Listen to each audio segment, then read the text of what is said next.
What's up guys, welcome back to my channel. My name is David Hanlon, aka the Laptop Legend, and today, the first day of August, I made about $5,200 trading stocks, and I'm just making this video. I know it's coming out a little bit late, but we had another really good live replay of a panic dip buy so you guys can watch the level 2. So I'm gonna talk about two things today. I'm gonna talk about the stocks for tomorrow. So if you're seeing this video, you know, a couple months from now, a couple weeks from now, whatever, you probably can skip this part. And then the second part is gonna be, you know, the live replay of the level 2 data, and I'm gonna be talking about again because there's like a beautiful turn that you can see. And I actually messed this one up. So unlike DPLS, the previous review on the live level 2 data on the OTC panic dip buy, where I actually nailed that one. I forget how much I made, a bunch of thousands of dollars. In this one, I really screwed it up and did not make nearly as much as I should have. So I want to talk about that, and yeah, hopefully the replay will be helpful so you guys can, you know, review this, watch it 5 times, the section where it turns 10 times, so you guys can really ingrain that in your brain.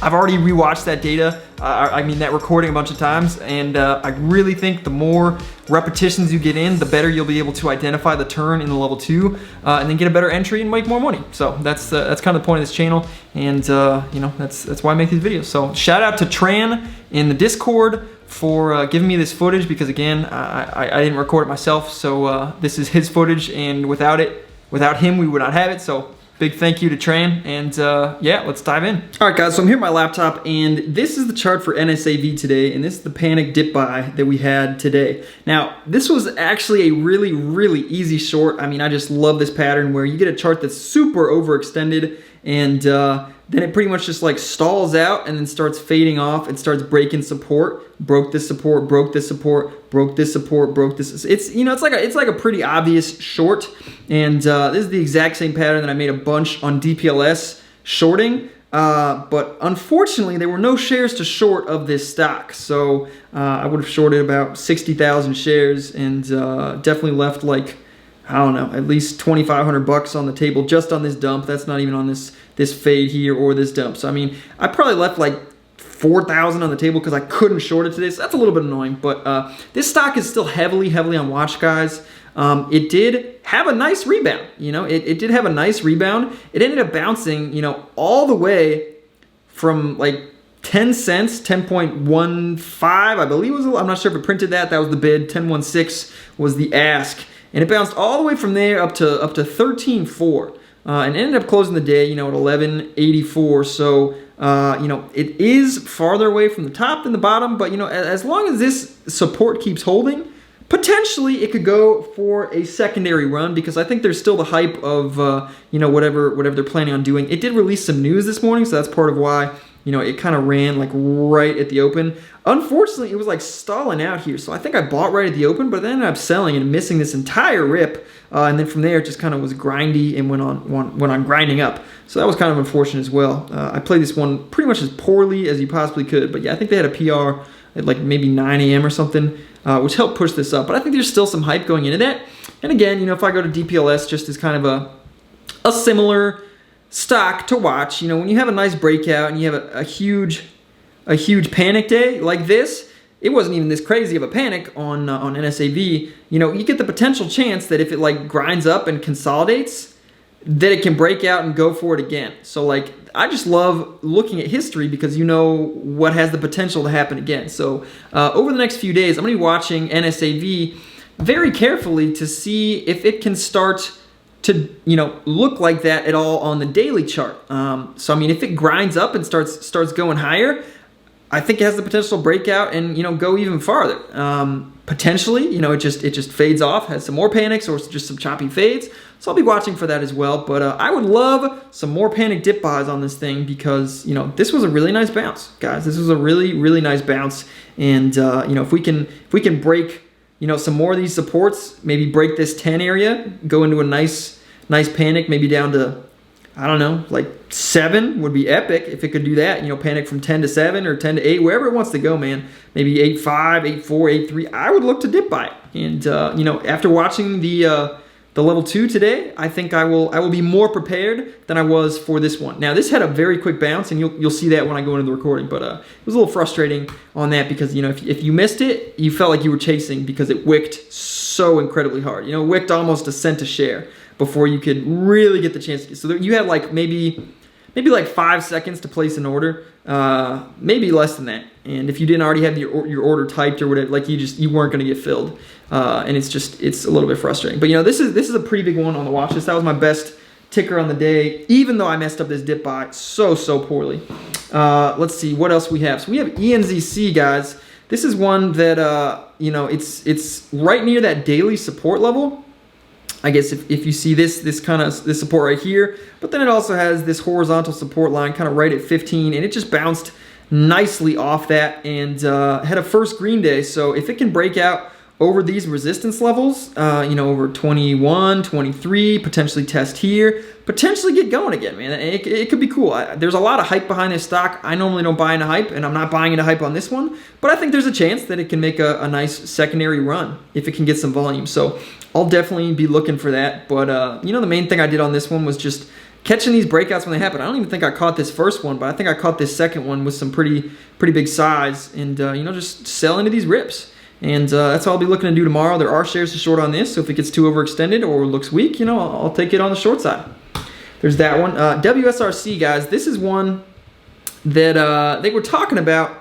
I guess they've been talking about the fact that they're planning to do some huge PR tomorrow. And you can see the stock has trended up the past couple of days because they've been tweeting about that a lot. So the key area to watch out for here is 17.5, because if it can break over that level, guys, I think there's a good chance, you know, we get a nice little pop, maybe over 20, maybe get back up to 22.5 or 25 or something like that. Now you can see the volume here, guys. The volume is so much less right now on these little pops. So if there's actually big news and it can get some nice volume, this thing could, I mean, it could run a lot higher. That being said, if you look at all this volume and the average price on these days, you know that there's a decent amount of bag holders. Like this day right here had 64 million volume, and the lowest price it traded was 23 cents, and it went as high as like almost 50 cents. You know there's a lot of bag holders from that day who were down 70+% on their positions. So they'll be looking to take that off if we get a big spike tomorrow. So that's something to consider. But if they really have big news, you know, potentially could run. Now, on the other hand, the bad part about this is the news could already be priced in, and this could be a sell the news situation. So I'm not saying for sure that happens, but I want you guys to be prepared for that. So if this news comes out and, you know, it looks like it's not running and it looks weak, it probably sells off really hard and has like a minus, you know, 30, 40% red day, guys. It would not surprise me at all. I've seen it before. If you haven't seen this phenomenon before, look at my video, Sell the News, the Mysterious Phenomenon Explained.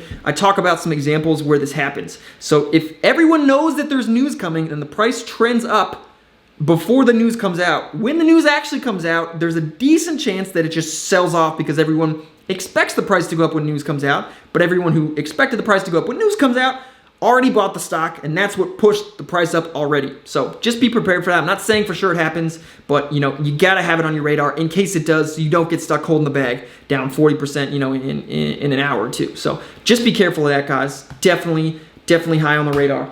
LCLP, I want to talk about this play. This was a really nice ascending, you know, I guess ascending triangle breakout play.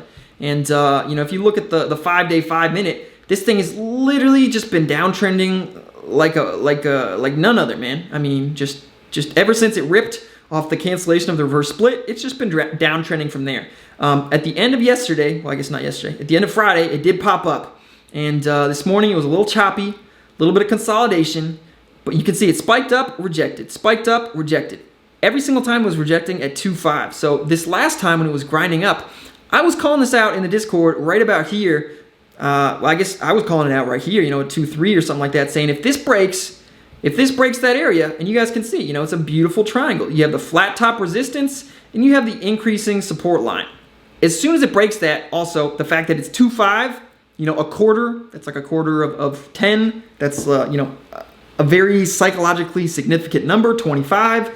The fact that, you know, all these things are coinciding meant that this was a really good breakout to buy. So I was long hella shares. I got as many as I could get filled. I really didn't get that many, but I still got like 300,000 shares or something, you know, right in this area because I was fairly certain it was going to break out. So you can see when it actually breaks out, there's a huge explosion of volume, and I'm able to sell a lot of those at like 2.8. you know, like right then. Some at 2.7, some at 2.8, you know? So, I mean, that was just a really nice breakout. And if you get big size, 100,000 shares, 0.2 of a penny, that's $200. 0.3 of a penny for 300,000 shares? What is that? $600. So, you know, you do the math on that, and it's pretty nice. It's pretty nice. So, these are the types of little plays that you guys just want to look out for. And this one I'm still watching. I'm still watching for tomorrow because, you know, it was the first kind of real, I would say real green day.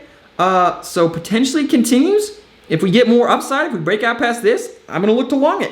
Otherwise, I'll just be looking to short it for a continued fade on back down. So that one is that. Now, KYNC, this is one that's, oh my gosh, like insanely overextended if you look at this. I mean, it's pretty much straight up from 0062, and now it's here. So that's up like 500% with no real pullbacks.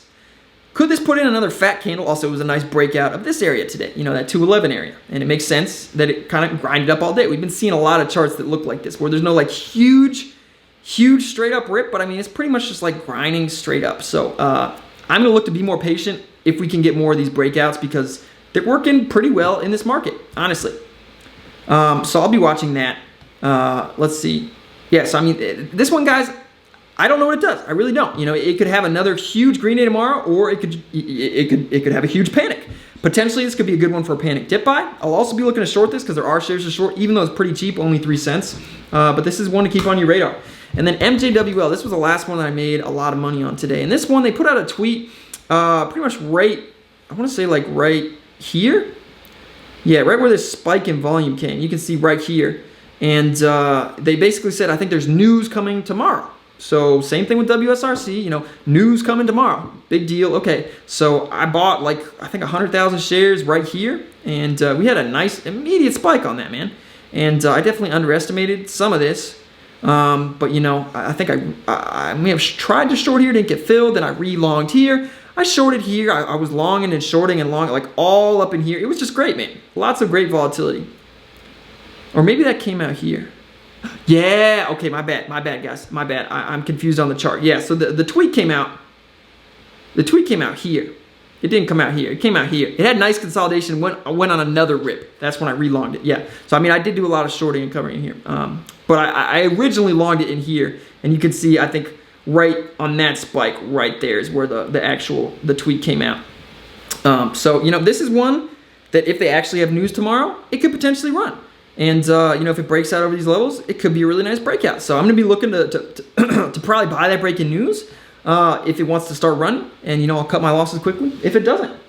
That's pretty much it. You know, we had a couple other ones. RGBP, it's randomly spiked up. Don't know why. INKW had some PR, but, you know, it really didn't do too much. I only made like $200 on that. We had a crazy ticker, PRVU. I mean, this is just nuts. I mean, this was just up a ridiculous amount. I actually got filled on a dip here. I was the only person. I got 50,000 shares from 0071. If you want to go back and look on the time and sales you know, on demand in a couple of days. If you don't believe me, go for it. I got filled 50,000 shares right there, and then I ended up selling them at like 101, like right there. Or maybe it's just one. I think one on the bid. Yeah, right there. So like I bought here and sold here, and then of course ripped all the way up there. This was up like 5,900% on the day. Just insane. Not a ton of volume though, but I love super cheap ones like this. You know, if you get in with a nice entry, you can sell for decent profits with like tiny size, very low risk. So I like that. That's pretty much it. GOFF, yeah, ran a little bit, you know, some hype, but it's already up a lot. So really didn't do too much off of that. All right, guys, so that's it for the plays for tomorrow. Now, let me dive into the replay. This is the NSAV dump. Again, big shout out to Tran for giving us this footage. So you can see right here, this is kind of right at the beginning. And this is a 20-minute clip, guys, so I'm not going to replay all of this. The most important thing to show you guys is when it turns. That is the most important thing to show you guys. So I want to go and skip some of this area. You know, it does have some fake out bounces, so maybe I'll try to play some of that action. You know, in here, you can see it like dumps pretty hard. If I show the level 2 here, you can see that they like pull the 14, 16 one, they pull it. So it looks like it's bouncing a little bit, but then they like immediately put it back. So it's like a fake out bounce here. These are some of the areas where like I think Tran, you can actually see, I think he may have placed an order there because it looks like it's bouncing. So this can be where it's tricky, you know, because you take starter size, or maybe you take a big position here thinking, wow, it's going to make a higher low. Let me buy some. But then it like fake out bounces and then it just panics below, and it's really, really hard to fill your cutting losses sell. Like it could panic a cent or two before you even get filled if your market's selling. I mean, there were times where like literally just like ignored my order, which can be frustrating. But, you know, it comes with the territory, guys. It comes with the territory. So it's always safer, in my opinion, to cut your losses. And, you know, if it's panicking a little bit and you know it's super overextended, you got to take smaller size if you're buying this early, because you know this thing can panic a lot. You know it can panic a lot. And I figured it could panic, you know, 5 cents a share or more. And that's exactly what it did. So I may have tried to take starter size here, but I don't think I took a ton. You know, maybe I think I may have taken like 50,000 there, and I ended up getting washed out. I'm pretty sure, and I took like a $180 loss with only 50,000 shares on there. I'm pretty sure that's what happened on this one. But like I like to take stabs at stuff because I would rather have shares if it's just gonna bounce and grind back up all day long. That's what I've been doing, you know, for the last couple of days. I'd rather have some shares from a decent entry so I can just be patient on it. You know, even if it means that I get in too early and I have to cut my losses. So it is what it is. And again, you know, this is very typical level 2 on a panic. You know, you get very aggressive algorithmic market makers. Like you can see they just instantly downtick at the same price. Citadel and Jane, just like always at the same price. That's an algorithm, guys. There's not a person like manually clicking that.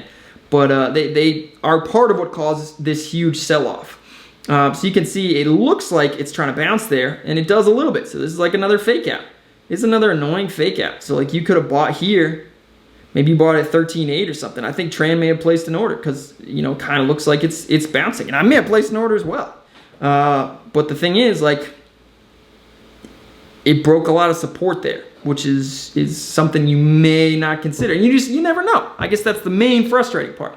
That's why it can be so tricky. So like immediately it slammed back in there. You guys can see like it tried to bounce, but it wicked super hard, immediately pulled back, and Jane and Citadel, those algorithms, are right back on the ask. They're right back on the ask, and now the bids are dropping off again. So like if your market's selling in here, you're just not gonna get filled. I think I may have gotten faked out on this one as well, which is part of why I was like, I'm barely more than break even overall on you know, on the overall play. Because, you know, your market's selling here and you're not getting filled. You can see there's 3 market makers on the ask, 2 on the bid, but they're gonna get taken out, 1 on the bid. You know, you know it's gonna keep going down. Someone tries to throw a bid up at 13.5, and it just instantly gets taken out. So really no hope there. And again, this is like a big panic, guys. This thing goes down a lot. I don't wanna show this entire thing. Well, I guess I have to show this fake out. So this is another time where it looks like it's bouncing, right? So I may have gotten faked out here as well. I can't remember. I should probably pull my orders, but I don't want to take the time to log in and do that. But you can see here, you know, it looks like it's bouncing. You get a little stacking action on the bid, and you can see that huge gap on the level 2 right here. So you can see, like, it goes from 13.1 to 13.5. When you see something like that, sometimes that's a pretty good sign that this thing is going to bounce hard. And if it does start bouncing, a lot of times the algorithms will throw bids up like pretty much right under that ask. So if this 13.1 ask cracks, you could instantly have a bid at like 13.4 on this bounce. So typically when I see a level 2 that looks like this, I'm buying. You know, kind of regardless of what the time and sales looks like, kind of regardless of whatever, just because I have to take a stab at it. There's only one market maker here. If this is gone, it can immediately bounce up to 13.5. And, you know, it could bounce from 13.5 up to 14.5 for all I know. But I can't be buying at 13.5 if there's a chance that it breaks to a new low here. So I got to get that better entry. So this is where you got to be a little more aggressive. And sometimes it hurts you. So, you know, I'm pretty sure I try to take this entry as well. And you can see in this case, they drop the ask all the way down to 13.03. And now I guess there's 2. You have Jane and Citadel. But I think there's enough buying that, you know, now it's back to just Citadel. And all it takes is for this to crack. I think Tran bought here as well. And I mean, if you're super quick about it, you can actually get in and out and make a profit. So you can see it's actually popping up. And look, there's already a bid at 13.35. There's already a bid at 13.35. It hasn't even printed. The last thing it printed was 13.03. They already threw bids there. Like, that's nuts. So if now the bids at, you see, I didn't even remember that happened, guys. But you can see there's already a bid at 13.49. Literally. That is algorithmic. That's algorithmic. But, you know, if you time that really well, you buy at 13.10 and you get a market sell-off into the strength, sometimes you can get lucky. You know, you can sell at 13.49 after buying at 13.1. And a lot of times this is why I sell way too soon on bounces, because a lot of times they'll do this. 13.58. That's crazy. That's crazy. And it looks like there's decent bid support. It looks like this thing's bouncing. It looks like it's bouncing, but then it starts selling off a lot. It starts selling off a lot. You can see it does try to go for a nice bounce there. But once this bid cracks, you'll see it gets ugly real fast. Real fast. Real fast. So, I mean, there was actually a decent opportunity on that. You know, you get in at 13.1 with I don't even know, like 20,000 shares, sell at 13.5, that's $100. And now it already dumped again. You guys can see that, man. But again, I just want to review what I just said. So when you have a stock, let's go back and look what this looked like just one time here. You can see there's not a ton of bidders. There's only two right at 13.02, and there's one seller at 13.03. And again, you know that if it cracks this seller, there can immediately be a bidder at 13.49 that you can sell on. So if you can buy at 13.03, that's usually a point where you're going to want to take an entry. And I guess, you know, maybe it comes down to taking bigger size here so you can sell half when there's immediately a bid at 13.49 or, you know, 13.58, whatever. And then you can save half your size, and if it keeps bouncing, great. If not, I guess you sell and get washed out at the bottom of the lower day, but at least you locked in some profits, but you were also patient. Because this thing just, you know, it keeps going, and you're pretty much screwed at this point. Like, if you're trying to sell here, like, it's very tough, especially as it's breaking to a new low a day. So that was actually like a decent bounce. I'd forgotten that was a thing. But it ends up breaking here. You know, a lot of sellers. I wish Fidelity had the time and sales like Schwab does. Again, I put my E-Trade level 2 over my Schwab time and sales, because E-Trade has better level 2 than this, and Schwab has better time and sales than this. You can see it printed $12.99. That would be a purple print, which is really valuable information because it tells you that people are hopping over the bidder to get out of this stock. That's very likely. When you see a ton of red prints and purple prints, it's very likely that it's going to break that key support level. So you can be very, I mean, not certain, but like, you know fairly well that this thing is going to break down to a new low here. And if that's the case, you want to be selling as fast as you can. But, you know, the part of the problem is, you know, it's very difficult to get executed a lot of times. I mean, it's just panicking, man. Again, you can see these algorithmic sellers, Jane and Citadel, just like mirroring each other. They're crowding the bid, you know. They're literally right above the bid. Their ask is right above the bid. It's like that downward pressure that is insurmountable. And it kind of looks like it's stalling out a little bit here, but it already wicked pretty hard. So that's a good sign not to really take an entry here. And again, yeah, you can see it immediately down ticks. Immediately down ticks. And I guess that's another thing I should mention. So, you know, I like getting in when the level 2 stalls. And you can see it stalls here for a little bit. It does stall, but you can see under 12.6 is straight to 12.15. You can't take that type of risk. If you buy a 12.61 and then you have to cut at 12.15, it's not worth it. So I wouldn't even attempt that. I wouldn't even attempt that. Now, potentially here is another area that you would want to look for an entry, potentially, because you see 12.15 3 times on the bid, and you see only Citadel on the ask. And then there's a big gap all the way up to 12.50. Now, Jane steps in here. You can see there's a lot of buying. So this is an area where I would probably be buying. David, would probably be buying here.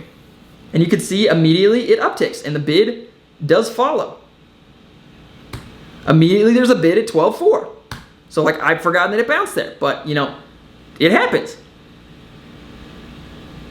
But the thing is, the bounce gets stuffed immediately with a ton of sells. So like, sometimes you could buy perfectly, market sell right now, and you still get out at a loss because you literally cannot sell, and then it breaks to new low a day there. That's what's crazy about this.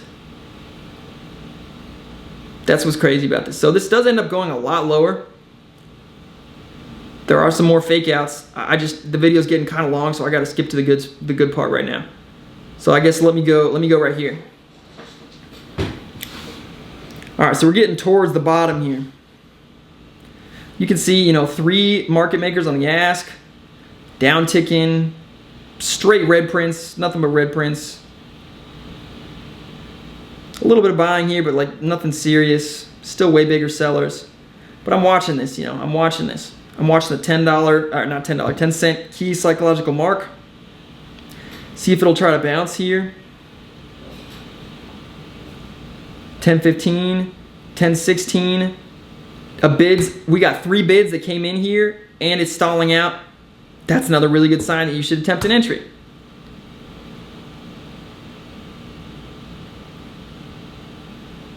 And this is actually the bottom right there. Now you can see all these algorithmic bidders step up. You got 4 at once. And like, this thing just immediately rips up to 10.9. Like, immediately rips up to 10.9. So like, if you missed that fill at 10.16, remember, I already knew the ask was at 10.16 because I rewatched this like 10 different times. If you miss this fill right here, that was the key right there. So you can see that's the stacking action that I talk about. 1, 2, 3. I'll play it one more time for you guys. 1, 2, 3. Right there on the bid. Boom. They try to come in and it just immediately upticks.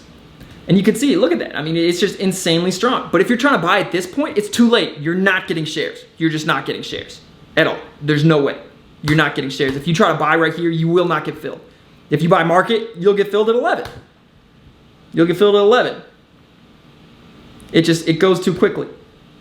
So you know, that is the main turn. I'll play it one more time from a little bit farther back, just so you guys can rewatch it one more time.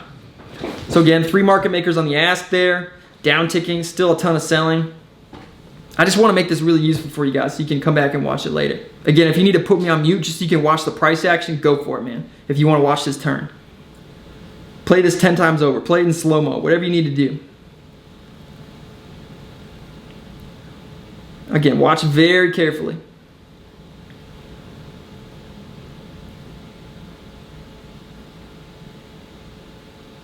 Stalling out, bid stacking. Boom. Train placed his order there. Boom. Going. Insanely fast bounce. Already up to 11. So I think I got faked out here. So I thought it may bounce. I think at 10.5 or something like that. I'm not sure why. Maybe it looked a little bit stronger before. I think it may have looked like it was attempting a bounce there or something. I'm not sure. But I think I ended up buying. I tried to buy here. It takes so long. I ended up buying at 10.4 and then it broke under. So I immediately tried to cut. It ended up selling me right at 10.16, literally like at the low a day. But I saw this on the level 2 and I saw that stacking action. So I ended up rebuying those shares. So I sold 50,000 from 10.4 at 10.16. Then I rebought at 10.16. Jack Kellogg bought $1 million at 10.16 and made like 13 grand on this play. So that's how the real OGs do it. But you know, this is the level 2 guys, and this is the best pattern besides like a breaking news play, in my opinion. If you really want that immediate action, that immediate profit, man. If you can learn to read level 2 on this, it's just great profits. You can grow a small account very well with plays like this. So I absolutely love it. And then I guess my main thing is I want to work on being better about being patient. So like a lot of times it's tough because you never know, okay, is it going to be another fake out bounce and break to new low a day? If I have 1 million shares from 10.16, why not take, you know, 8 grand profit right here? Well, a lot of times it'll bounce a lot higher. And when it's finally the bottom, these things usually bounce pretty nicely, guys. And remember, this thing bounced all the way back up. All the way back up to 13.4 from 10.16 there. It bounced all the way back up to 13.4. So like that is a huge range. So even if you're chasing at 11, it's still not a horrible entry like in the grand scheme of things. So yes, I probably wouldn't buy at 11, but if I get a bunch of shares from there, or you know, maybe it goes higher, but then it comes back and dips, I should be patient because like the first 1 minute candle of the bounce on a panic, it usually goes a lot higher than there. Obviously, you know, you never know if it's the real bounce, but at some point it's gonna have a nice bounce. Usually, like almost always, these plays have nice bounces. So that's kind of my takeaway from this, guys. Hopefully you found this helpful. Hopefully you can review this level 2 data later on, and you know, hopefully it'll be helpful for you because these plays are just great, guys. They're great. This is how you make thousands, hundreds of thousands of dollars in the stock market by learning this stuff. So I'll see you guys in the next video. If you found it helpful, share with a friend. You know, helps out the channel. Maybe leave a comment or something if you made it to the end. I know maybe 1% of people make it to the end, so you can comment. I'm trying to think of something that's not obscene. What should you comment? Comment flip-flops if you made it to the end. You see these nice, comfortable flip-flops. Comment flip-flops if you made it to the end. I'll know you watched the whole thing. And yeah. All right, it cut me off, guys. I ran out of time to talk, but I'll see you guys in the next one. Until then, you know the drill. Let's grow better together. Preguntar, bebé, dime por qué te mientes. No puedes esconder todo lo que tú por mí sientes.